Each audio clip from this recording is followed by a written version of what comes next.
are of their opinion and are not intended to malign any religion, ethnic group, club, organization, company, municipality, individual, or anyone or anything. He's a surgeon. He's a 100-ton boat captain. He's a lieutenant on Seaside Heights Beach Patrol in New Jersey. He's a member of the Coast Guard Auxiliary. He's Dr. Michael Kachmar. Need answers to your medical questions? We have them. Listen in to hear latest on medical topics related to all that and more. Okay. Hello, everyone. This is Dr. Michael Kachmar. Welcome to Scrubbing Up with Dr. Michael Kachmar.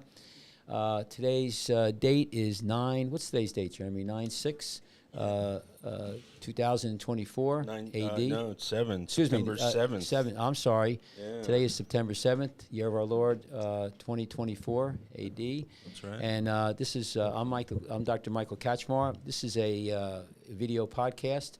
It's called Scrubbing Up with Dr. Michael Kachmar. We've been doing this for about 3-4 years. Sure. So I'm a doctor of podiatric medicine. I'm on staff at multiple hospitals. I do multiple surgeries.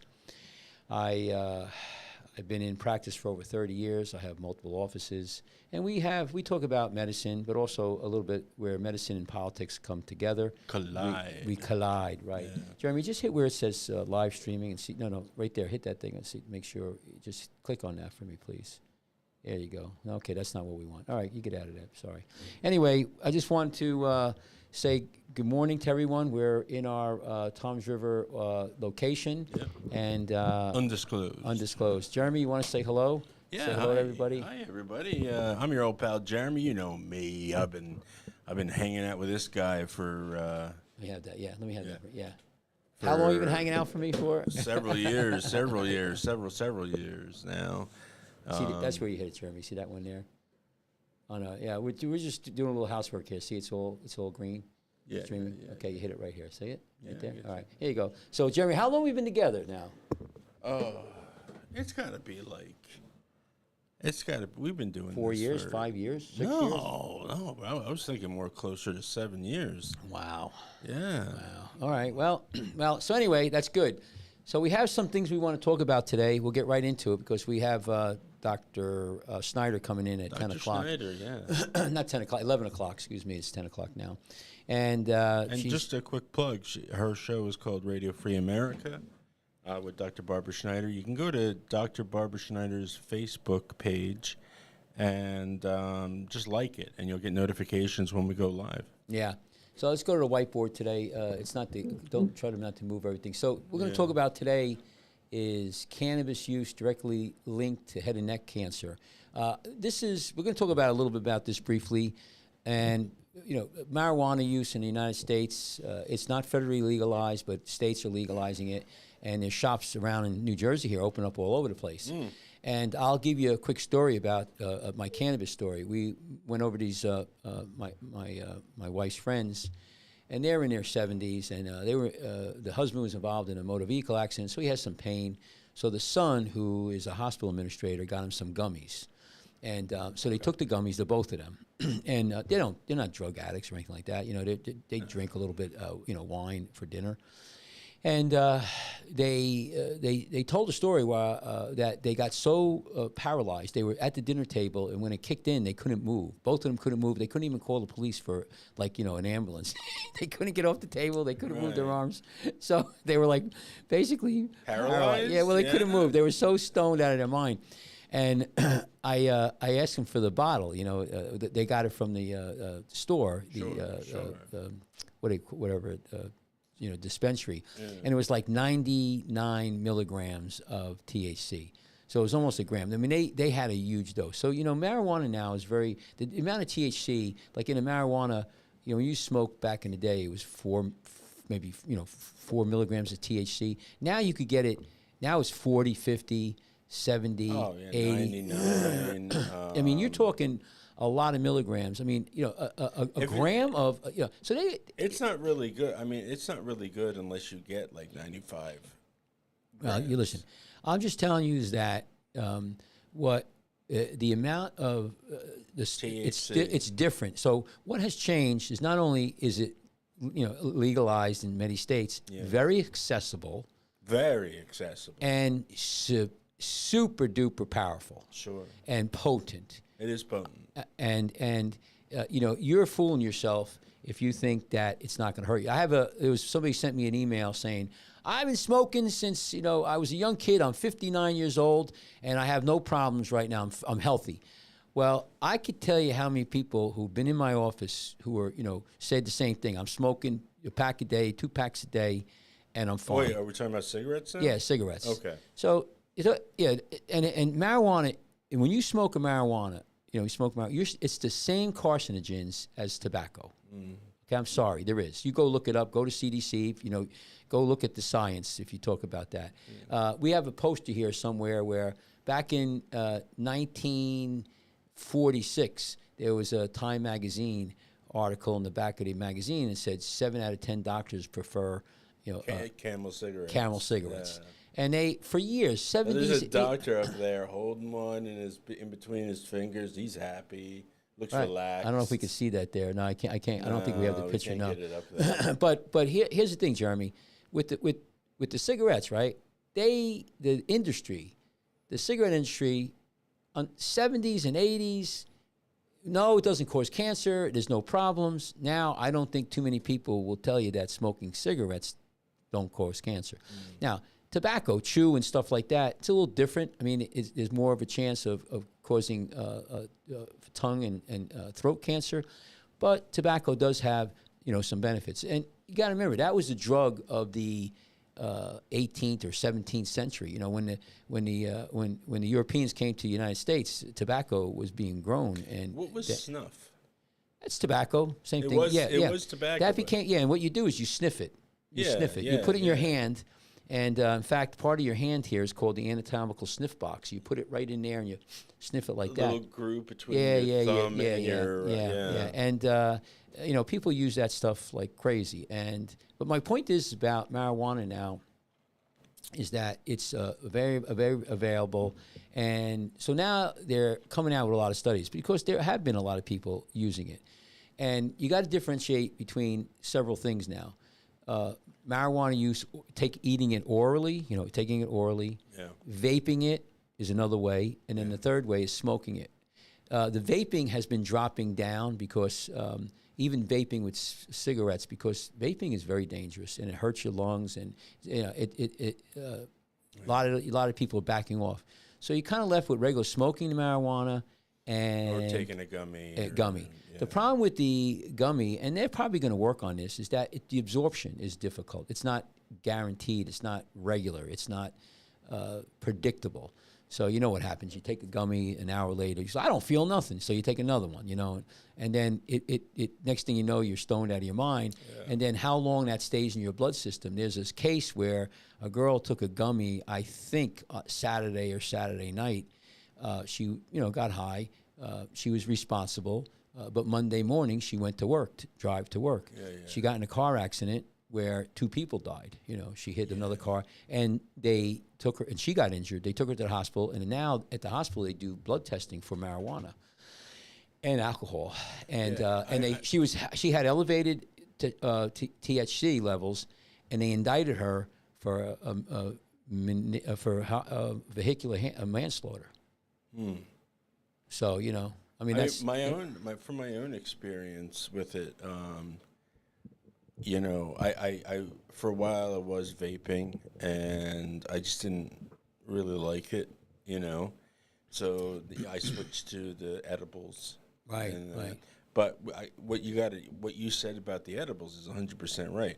If you don't know how much you're taking, or you're just thinking, and you're trying to chase after a high that you haven't gotten yet.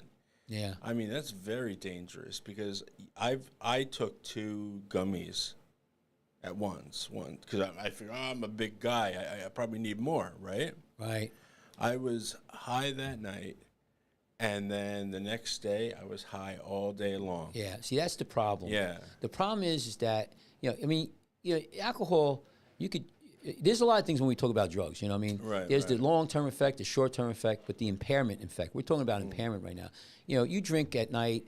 Usually by the morning time or 12 hours, you could sober up and you're probably not impaired to that level. Again, everybody's different. Some people, the hangover. They do need those laws though, like that we had for alcohol, or just when your doctor gives you medications or you can't operate heavy machinery or cars. Yeah, or I don't know. like Well, when you buy, I mean, there should be laws like that, because as it is now, at least in New Jersey, you'll be driving around town and then. Oh yeah, you can smell it. Yeah, and it's one car, and it's just like a friggin' plume of smoke around it. That's Cheech and Chong. Reminds me of Cheech and Chong. Let me ask this: when you buy, it does. You buy your stuff in the dispensary. Yeah. When you buy it, did they give you a piece of paper, or is it on the bottle? Warning: this causes cancer. Warning: this causes impairment. There's no when you buy a pack of cigarettes, there's a warning from the Surgeon General. Is there anything like that? No warning. No warnings. Okay. No. Well, here's your warning, people. We're going to give you a warning. Yeah. There's studies coming out saying it's causing cancer. You go to CDC webpage, it will tell you it impairs you. Yeah. We don't need the CDC to tell us that. But see, legalizing it though.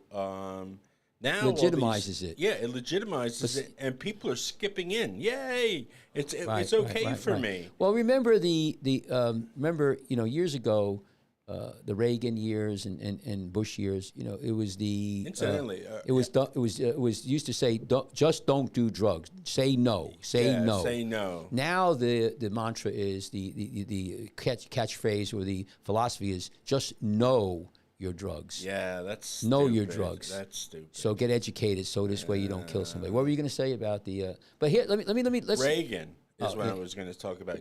Have you seen the trailers for? Oh yeah. I grew up with Reagan. I mean, no, for the movie.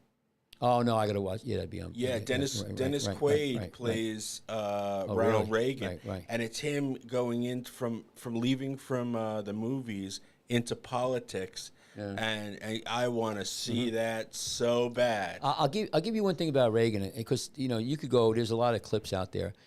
Reagan got elected after Carter. This country was the disaster with Carter. But we had inflation, we had embargo, we had hostages in Iran. So he picked up a big mess. But what he did is that's where he got elected, and what he did is. Inflation was raging, just like it is now, and it's because the government's spending so much money. It's not hard. This stuff is not hard to figure out. Stop the spending, and you got to lower energy prices. I didn't want to get into politics, but this stuff is so basic. I mean, a barrel of oil right now is $80 a barrel. You could get down to 40.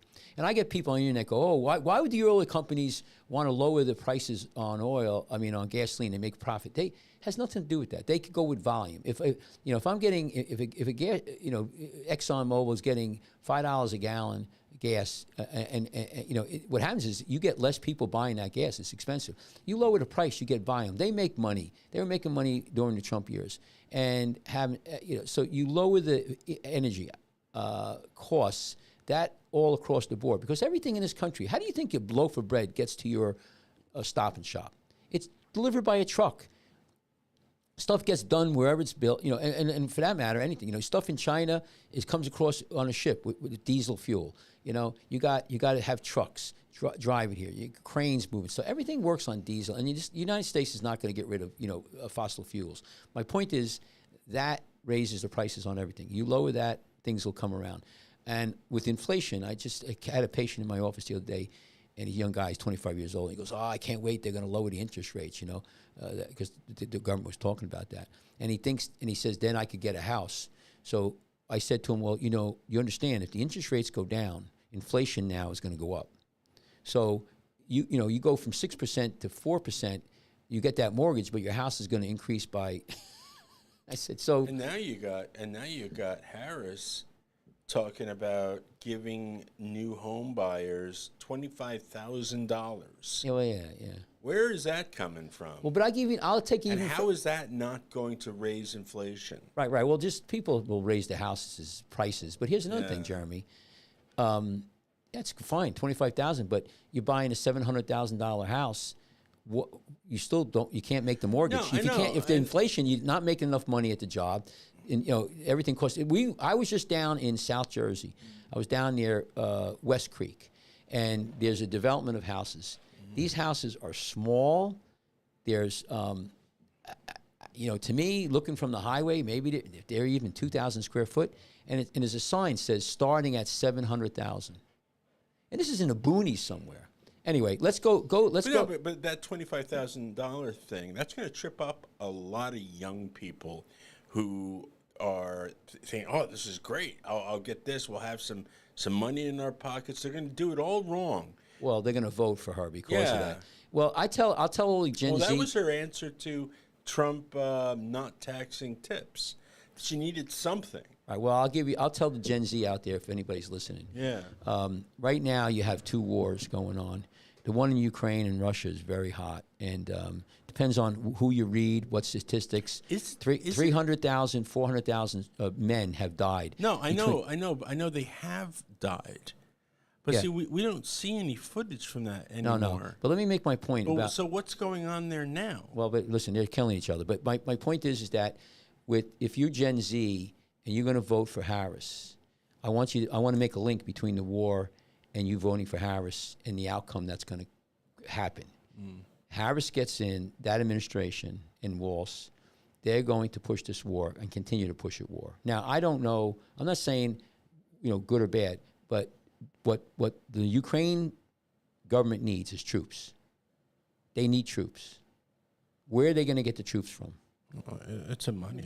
No, but we're going to send money there. But my point, Jeremy, listen to what I'm saying is where Harris gets in. They're not going to get them. Where are they going to get them from? Here, from the United States. That's bullshit. Why? Well, I mean, because no, you're going to bring the draft back. Listen. That war is going to get hotter and hotter. They're going to paint a picture where you got to be patriotic. You got to fight Gen Z and maybe the illegals. You're right about that. And I tell you what, maybe Jeremy, why all these illegals are in this country? I'm not a conspiracy, but I can tell you right now, I'm just a normal guy with common sense. To me, man, I tell you what, all these Venezuelan gang members, they're all going to be drafted. And in fact, most of the kids in the United States, like a good percentage of them, can't fight anyway. They're too friggin' fat, stupid, and dumb. So that's it. They don't know how to do it. That's being redundant. But my point is that they don't know how to do anything. The Army. My sister sent an article to me about 10 years ago saying like 70% of the military-aged people, young people in this country, can't fight because of drug addiction, mental illness, physical fitness inadequacies. My point being is that Gen Z. Yeah, I know you want woke this and Green New Deal and Trump's bad and all of that happy horse shit. But I can tell you right now that that war out there, it could be World War III, and you're going to go because I'm telling people out there, from my experience, real life experience, with Carter was before Carter, when I was 18, I got a draft card, right? And they stopped drafting people 6 months before that. But I had friends and my uncle, you got a letter in the mail. This is how it works. I'm going to tell these people how it's going to work. Harris gets in, that war, they keep pushing it, right? Because Trump said he's going to end it. I want to hear Harris say she's going to end the war. I haven't heard her said that. So I don't think she's going to. Okay, the war goes on. You're going to get a letter in the mail. You got 30 days to report to wherever. Fort Hood, it's not even Fort Hood, some fort. You get there, they shave your head. You got 6 months of boot camp. And then you're gone. Right. You're either in a rice paddy. Will now be, you'll be in some, Ukrainian, Russian front, wasteland, and just, die. I mean, And so my question to Gen Z voting for Harris: are you willing to fight and die for Ukraine? Just a simple answer. Maybe people say yes. Okay, fine, but that's where you're going. And I think that we should really think about it. Let's step back though. With the Ukraine thing, and this is just my point of view. Okay, when it started up, all right, we were getting images, we were getting stories, we were getting all this stuff, and even if it didn't matter what side of the media you were watching, right? Because one side was always going to tell the story and show the pictures, but now we're not seeing pictures. We're not hearing about stories. We don't know what the frick is really going on over there. We do. I tell you what. But my point is like they did the same. They've done the same thing now with COVID, And COVID, we used to have body counts, but they still want to make you fear for it. I just feel like the Ukraine is just another fear tactic. If we don't do, they're going to make us think if we don't do something and we're not in there and we're not policing this, it's going to be a World War III, as you said. And I think it's really just another way of putting that fog of war in front of every American's eyes, so they really can't see what's going on. And all we can do is trust what's being said. Well, I'll give you back to the Vietnam War, which is a great parallel. So, just listen to Robert Kennedy Jr. And he basically said that, when his father was president, he the military wanted to have 250,000 troops, more going to Vietnam. He didn't want to have that. He just wanted to have advisors.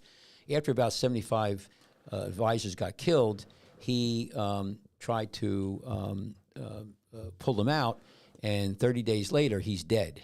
Okay, 30 days later. Make sure we have the comments on. 30 days later, he's dead.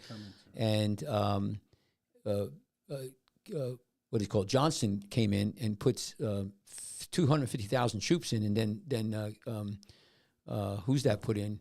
500,000 troops. Nixon. But let me make a point. Westmoreland and Johnson were saying the war's going great, everything's fine, right? There's a video out there. You could go, the history where Johnson was decorating Westmoreland. He was the general who ran the Vietnam War. And then you had a Tet Offensive, where the North Vietnamese hit like every friggin' installation. We got our noses. We didn't. And let me tell you, the guys in Vietnam fought unbelievably well. But my point is, we were bullshit. All of a sudden now, like what? And then what happened? So it's the same thing. What's gonna happen right now? There's a blackout. We're not hearing it, and for whatever reason, but 6 months from now, whatever, unless you're going to get a rude awakening, and you'll find out, wow, we're fighting for our lives out there. That thing could escalate. And you're talking, think about this, 50,000 men, American soldiers died in Vietnam, 50,000 in Korea. Okay, just talking about the level. And of course, Afghanistan and Iraq. I don't know the number right there, but it's, right now in Ukraine, between Ukrainian soldiers and the Russian, you're talking 300,000, 400,000, 500,000. I don't, everybody's different with the numbers. 300,000 men.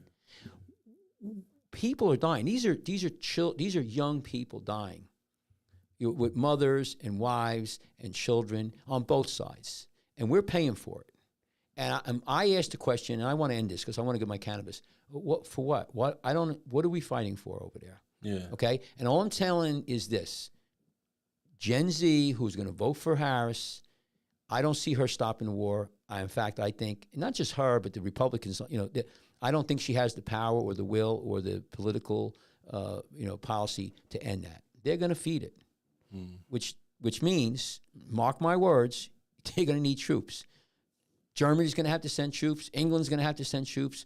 I mean, they're going to need troops if you want to fight this. And if it's World War III, kumbaya. And then and then let me tell you something. We're going to send troops. Germany, England, Australia. You know who else is going to send troops? China to help Russia. Oh, and North Korea.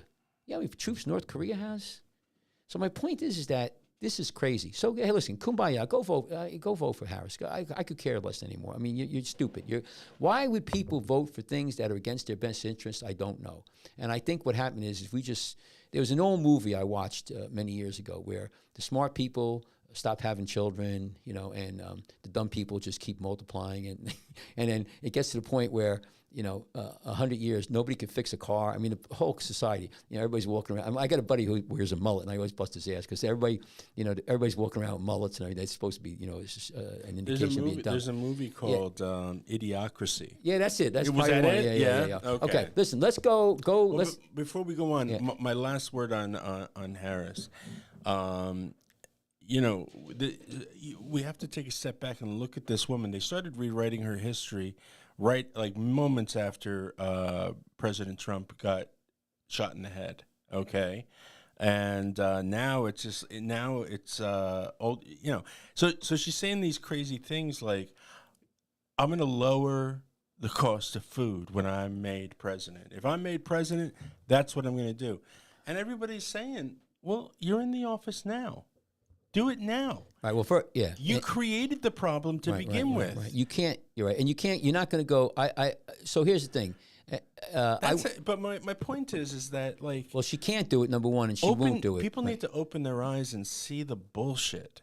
Yeah. The absolute it's bullshit. Yeah, I can tell you right now, Jeremy, if Jesus Christ was alive today and he died on the cross and rose and came back and walked around among us, people would still not believe it. Oh, of course they wouldn't. So I don't know what to tell you. I mean, I think that there's a certain amount of people that drank the Kool-Aid. It's interesting. I'm reading this book right now. It's called The Fourth Turning. And this author talks, and he's written other books. He talks about the cycle of what happens in the United States and in large part the West. But we're going through this situation right now where it's not the first time in history where the country is divided, extremely divided. Right. We were like this before World War II. We were divided on prohibition, alcohol and non-alcohol. And we were divided for Civil War. And what he's saying is that this country is very, very divided right now. And when Trump was attempted assassination, there were people, I guess Democrats, who were upset and said publicly that the shooter should have had better aim. So how do you talk to somebody? How do you rationalize? How do you compromise? How do you come to terms with somebody who actually wanted him killed? Trump. Trump, yeah. When JFK got killed down in Dallas, I heard there were signs all around. People down there wanted him killed, A lot to do with the civil rights stuff, So my point is we're very, very divided. And what this individual says, the only way out of it is either a domestic, internal, or external violence to bring us together. Yeah. World War II brought the United States together. And then afterwards, we had a boom, and we were very tight on morals and everything. I would hope that we're smart enough and better now to be able to take care of our differences without violence. And it may not be internal, it could be external. And because I think what's going to happen is Harris gets in, states are going to sue, like they did last time. You're gonna have states, for the election. It's going to be dirty no matter what. But my point being is that, believe it or not, in my opinion, and I look at it objectively, that I think the only person out of the two the candidates that could really bring us together without violence, without a lot of violence, is Trump. And think about who he allied with. He's got now Kennedy. Kennedy is a big time. That's amazing. Right. Yeah. What's her name? Tulsi Gabbard. Yeah. Elon Musk. She's an amazingly attractive woman. By the okay, way. back off. That's your gummies. Listen. We don't, that little strip of listen, gray. We could talk about little strip of gray. I'm like, come on, girl. Jeremy, just you're married man, Jeremy. No, I know. You're keeping me at bay, and I thank you for that. Your wife listens to that. You ain't going to be, So move your cup out of the way. All right, let's go. Let's just finish this. We got to get what I think our next show should be is talking about this Tuesday. Hot looking women in politics. Tulsi Gabbard in a bikini. No. Well, we should talk probably have about more people watching us and listening to us. We really would. Show pictures and everything. Listen, go to this cannabis thing. I want to get this over with. Tuesday is the debate. Okay, that's when we're going to see Harris unscripted, and that's what we should be talking about next week on our show. Yeah, well, don't hold your breath. All right, all right. So just go up here to my iPad. Where's the thing? Yeah, you got it somewhere, Jeremy. You got to find me. So that's crazy. There it is. There we go. Yeah, go right up. It was on my iPad. Right there. Okay. So this is a major study. So this is out of Health Magazine. Okay. Yeah. And so first major study linked cannabis use disorder to deadly cancer. So this is Health, August 15th, 2024, by Carly Casella. And I just want to go here. it says here, for the first time ever, more Americans are regularly using cannabis than are drinking alcohol. Now, I don't know where she got that statistic, but it's pretty interesting. And I'm just going to read this because for our podcast people. But while smoking weed for a recreational high is considered by many to be safe alternative to using tobacco or even alcohol, there's a lack of evidence on a long-term health impacts of drug. With little known is known suggests it may not be as harmful as some think. So this investigation here, I'm going to just go through it here. And this is a research relied on 20 years of clinical research belonging to 116,076 individuals diagnosed with cannabis-related disorder that was substantially enough to cause physical, emotional symptoms with the inability to cease cannabis use. So I want to make, that's a really important thing right there, Jeremy. So we're looking at people who have, there's a diagnosis now. It's basically a cannabis disorder. They're smoking 2-3 times a day. They can't live without it. They can't stop it. And they're addicted to it, basically, okay? Now, that's high use. And they looked at these people, and so the group then compared to a cohort of nearly 4 million individuals who do not have cannabis use disorder. So, just like everything else here, moderation. So maybe moderation is the key here, but this is people heavy, using a heavy duty. And so to put in perspective, the related risk of developing head and neck cancer for people who use tobacco is 2 to 10 times greater than those who don't, while the relative risk for people who consume alcohol is 5.7 for oral and esophageal cancers and 3.2 for laryngeal cancers. Given our cohort included these highest use of cannabis, we can estimate that the accumulated cannabis use seen in the study with risk of developing head and neck cancer was okay. Let me just go here. So it's less than it's definitely more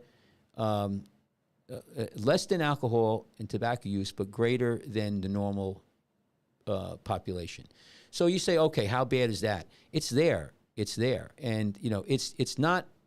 My point is, Jeremy, it's not, what's the word I want to use? Completely safe. You know what I'm saying? Right. Is it as bad as heavy duty alcohol? No. We know that. See, life experience. I have friends who smoke marijuana, like you. Okay. People who are dead drop alcoholics, they don't last. And it's people who smoke heavy duty cigarettes. So marijuana use is not as bad, but it does cause increase than normal population, and it's significant. All right. So let me just go here.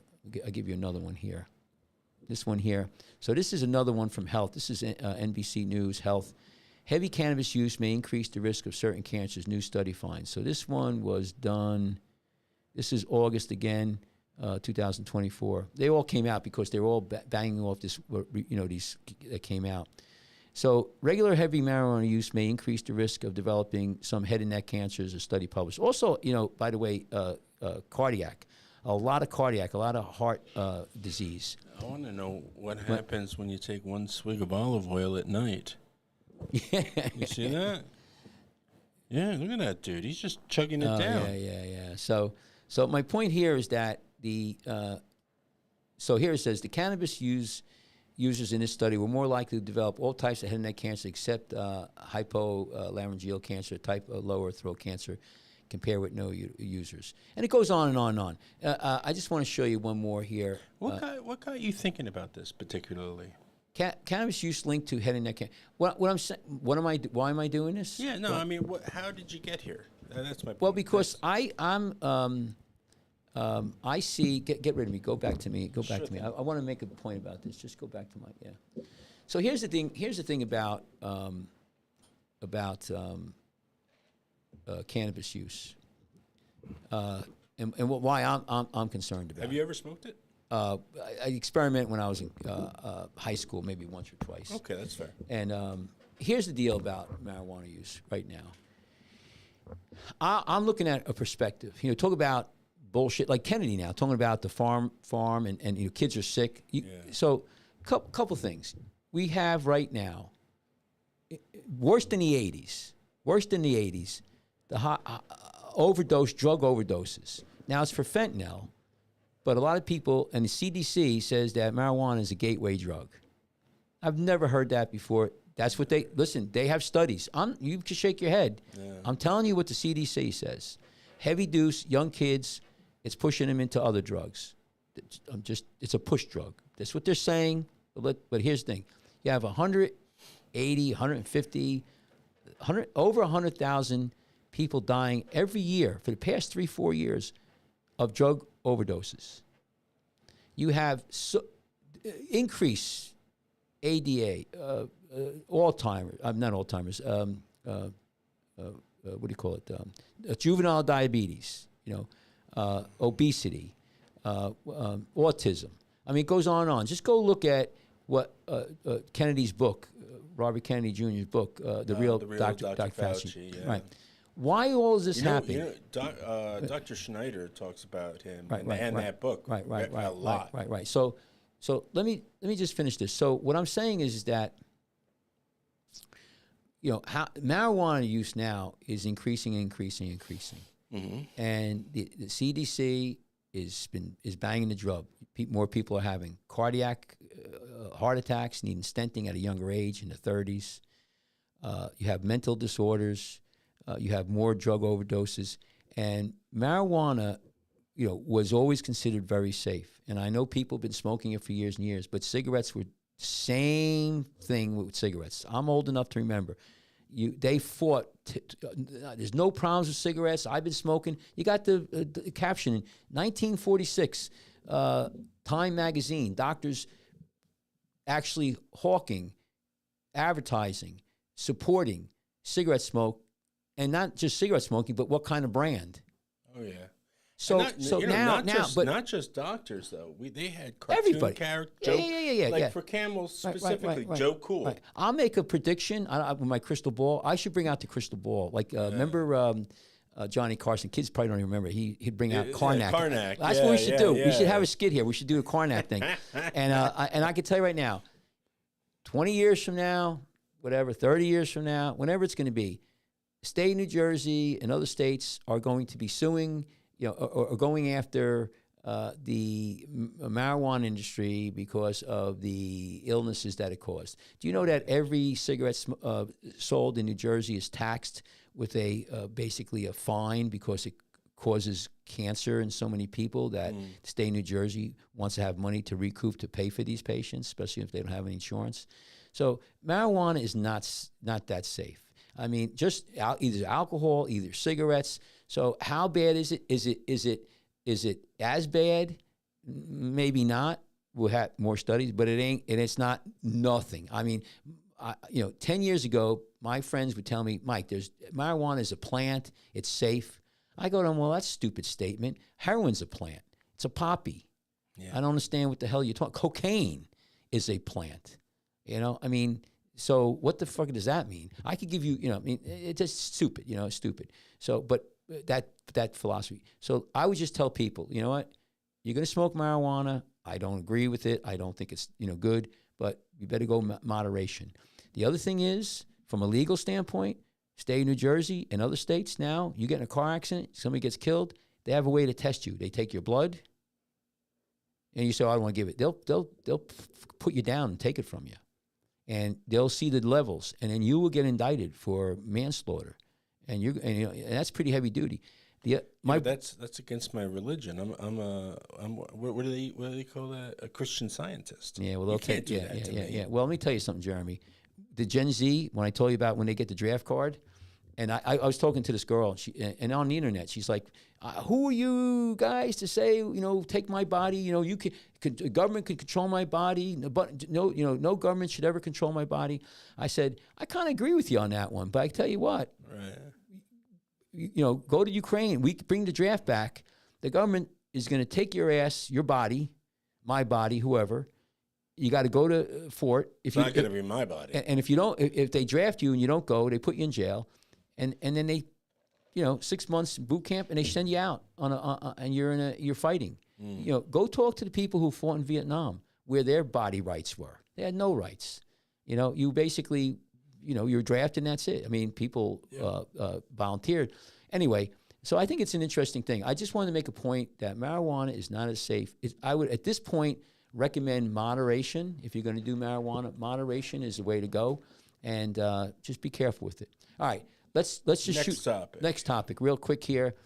We talk about socialized medicine and what's going on in England. I think this is a great thing. New York City public hospital doctors ordered to shorten appointments to see more patients. Right now, people don't realize, but more and more doctors work now for the hospital system or the state or big companies. Investment bankers are buying up doctor practices all over the place. And you could thank Barack Obamacare for this, because before that, you had to be a doctor to own, a facility like a radiology center or an anesthesiology center. I think about 60% of anesthesiologists in the United States work for a corporation. And so, they tell you how high to jump and what to do. So here, these doctors are on salary, and you got the hospitals telling them, we'll shorten up your time with the patients because, we need to make more money and we need to get these patients out. There's a lot of reasons for shorten up the time. We have to see more patients. That's a good thing. You want to accommodate more patients, but then you have to spend less time with them.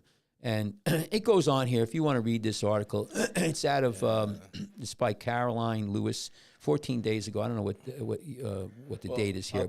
I'll tell you. I'm working with working the socialized medicine system in Britain right now.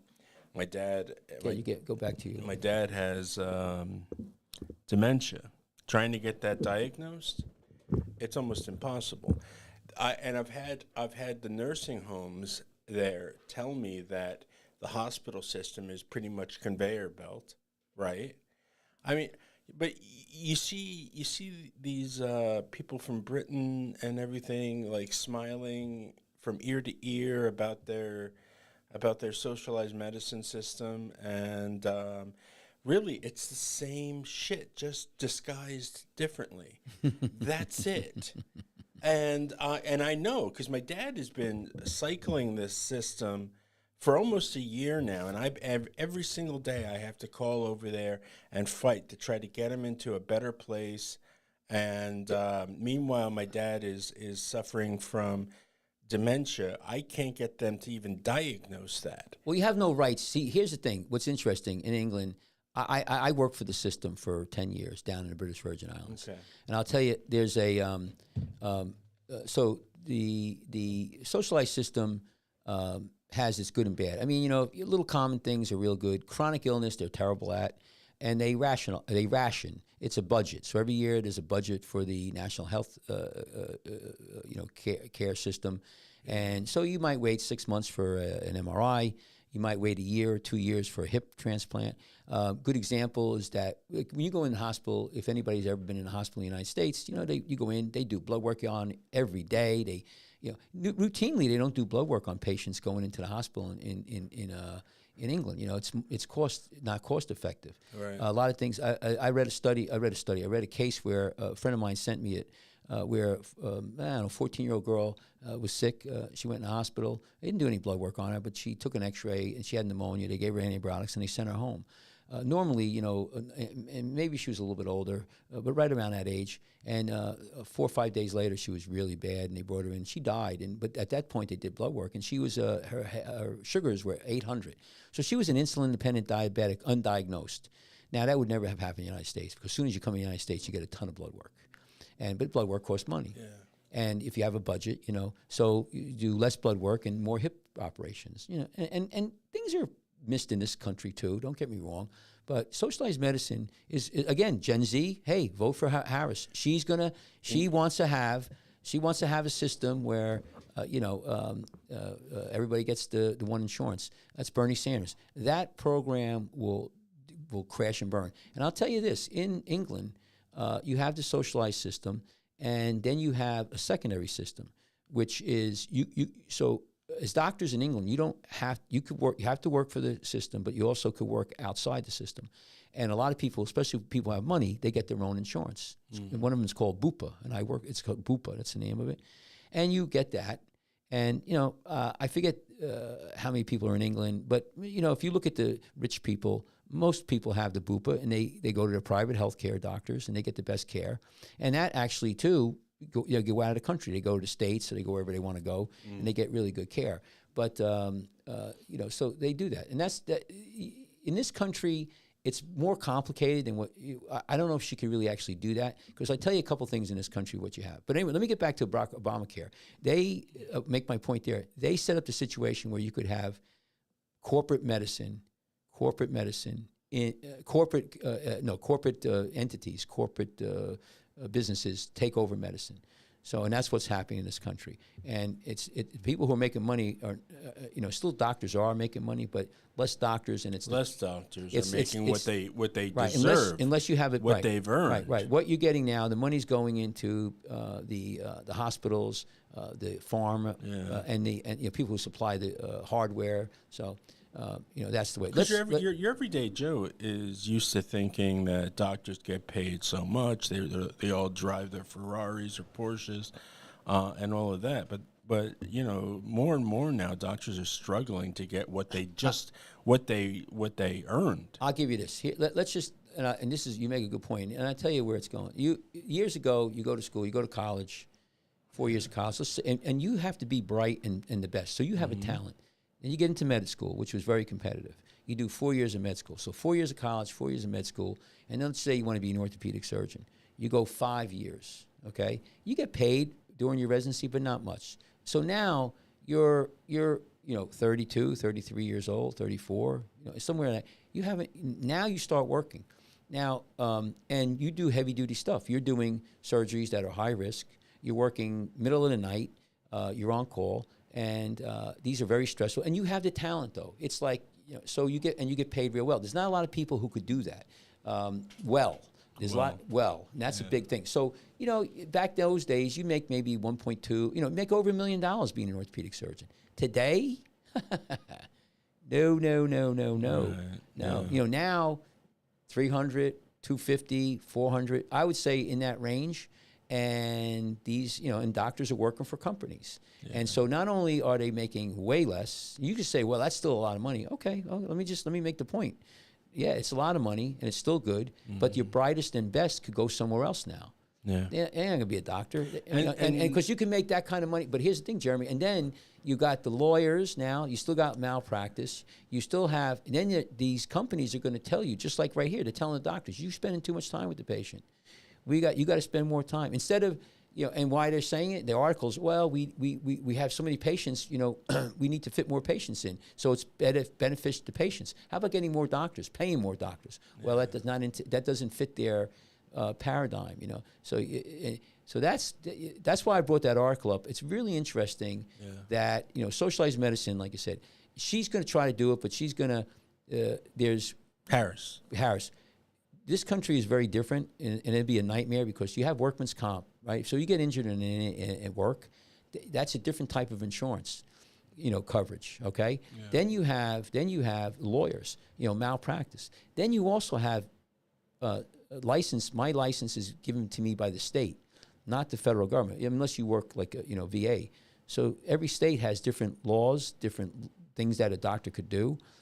And you're going to have that, and then the VA system's not any better either. Well, Trump did a lot for the VA. I got to admit that. But getting back to what I'm saying is, you have and the Supreme Court did a ruling where the states have the responsibility and the authority to dole out medicine for the poor, for the indigent. So where's that going to come? How's that going to happen? So it's her thing. That's just all bullshit.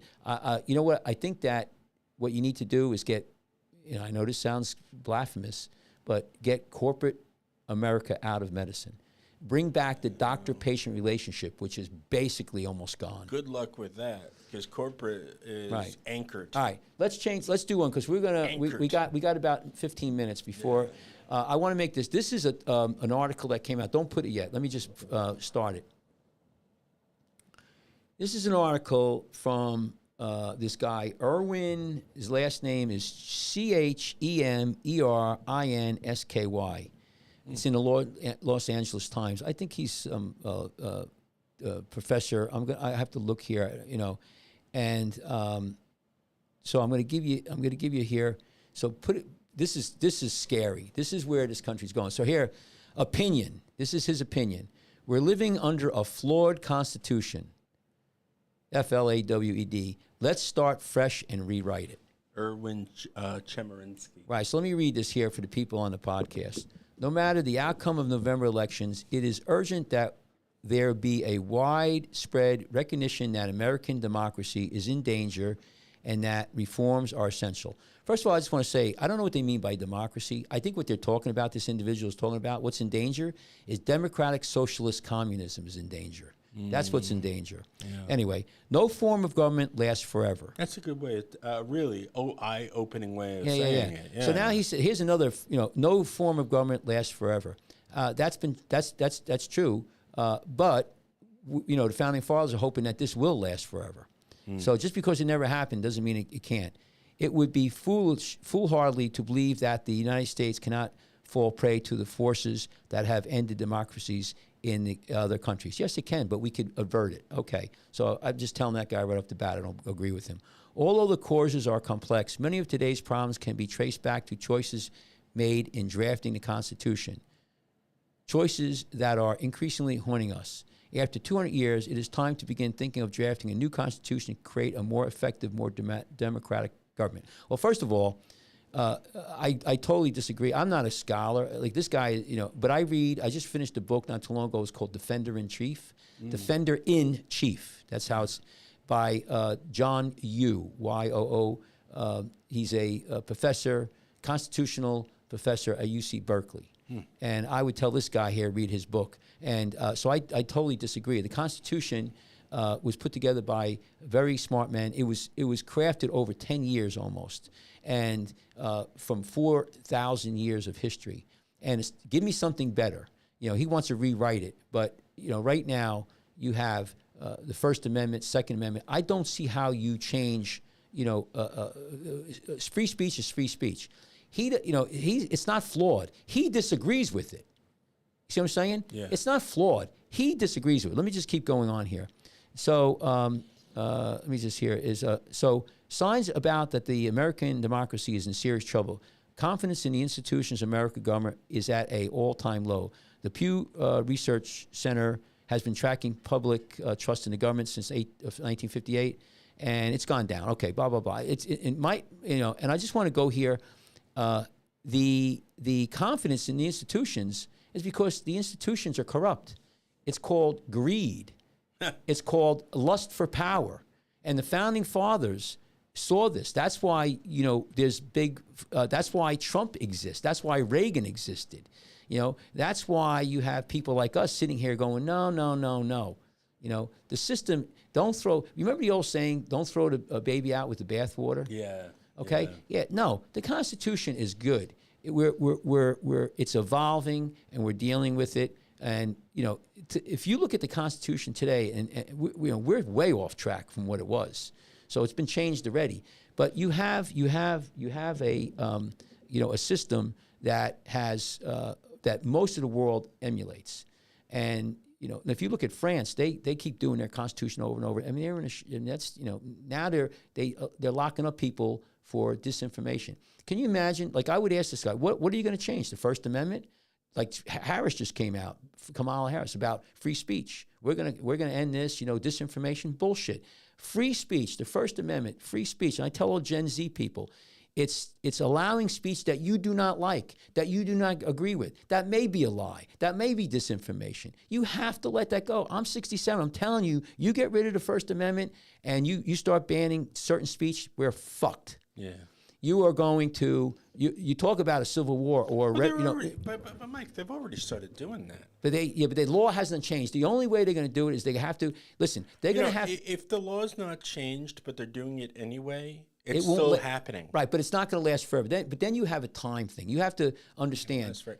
It's lasted for several years already. Okay, but that's nothing. That's like in the history of the United States. It's a microsecond. But while everything that's going on over here and that's happening over there, Right. It's the people that are getting hurt. They can't even express themselves Okay, anymore. let me just hang on. So let me just finish this article real quick. I mean, you here. can't even say Hitler. No, but let me go. Unfortunately, so here it says, he says, interesting here. Unfortunately, the Supreme Court in 2019 held that federal courts cannot hear constitutional challenges to partisan gerrymandering. This is about so there was one article. There was one point here. He made a point. So it says it may seem strange and frightening to suggest thinking of a new constitution at a time of great partisan division, but that.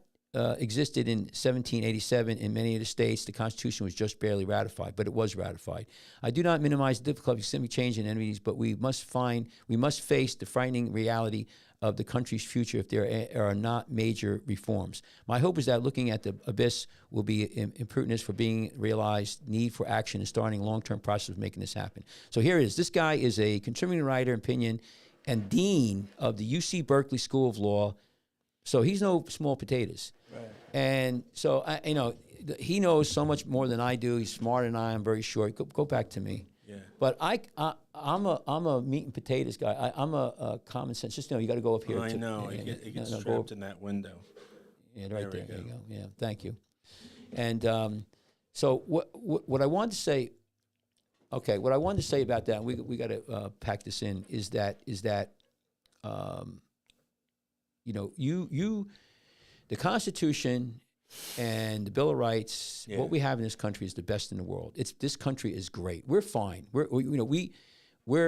going in a bad direction. I think that if Harris gets, people say Trump gets in, democracy's gone. If Harris gets in, democracy's gone. I'm not so sure it's going to be gone. But I can tell you right now, Harris gets in, we're going to have a shit show economy. It's going to be disastrous. We're going to hurt. We're going to go into recession, maybe depression. This Tuesday's debate is the first time we're going to see her speak off script. Right. And since she started running. Right. And that's important. Right. And I'm worried about World War III. Anyway, I want to finish up with this. One other thing, about Trump. We'll go to my whiteboard here. I want to just say, Trump said this, and I tell you what, every senior citizen in this country is crazy if they don't vote for Trump. Trump to stop taxing Social Security. Yeah. That's huge. And I read articles, Jeremy, where they're saying, "Oh, it's bad. The system's gonna go down more." They're crazy. The Democrat seniors, they're not going to hear about all this. Well, because they're glued to the mainstream media, right? Well, not necessarily. You'd be surprised, but it's getting out there more and more, Jeremy, more and more. I mean, I'm a little bit apprehensive. I mean, I'm somewhat optimistic. Anyway, listen, we got to close up. We have next show coming on. This has been Scrubbing Up with Dr. Michael Kachmar. My name is Dr. Michael Kachmar, board certified reconstructive foot and ankle surgeon. We have Jeremy. Jeremy, you want to say goodbye? Hey, hello, guys. You guys have a great weekend. Tell them. But I'm more curious about how they can get in touch with you at your business. Right. So you could give us a call in the office at 732-269-1133. Yeah. You could go online. It's JerseyShoreFootandLeg.com. No, I'm sorry. it's JerseyShoreFootandLegCenter.com. Yes. You always forget the center. I know you do. Remind me. Yeah. So Jersey Shore. Can you put it up real quick, Jeremy? It's over here. It's down. It's 3 down. Just put that up so they could look at it. We have it on the. Jeremy's trying to get here. He's got bad eyes here. There we go. So it's JerseyShoreFootandLegCenter.com, and that's on the on this thing. And here's Dr. Kachmar at iCloud.com. Anyway, listen. Thank you, everyone. We'll see you next week, next Saturday, for another show. And have fun. I'm looking forward to it already. We'll see how the debate goes. Yeah, Take care. The debate. See you guys. Take care. All right. Bye-bye.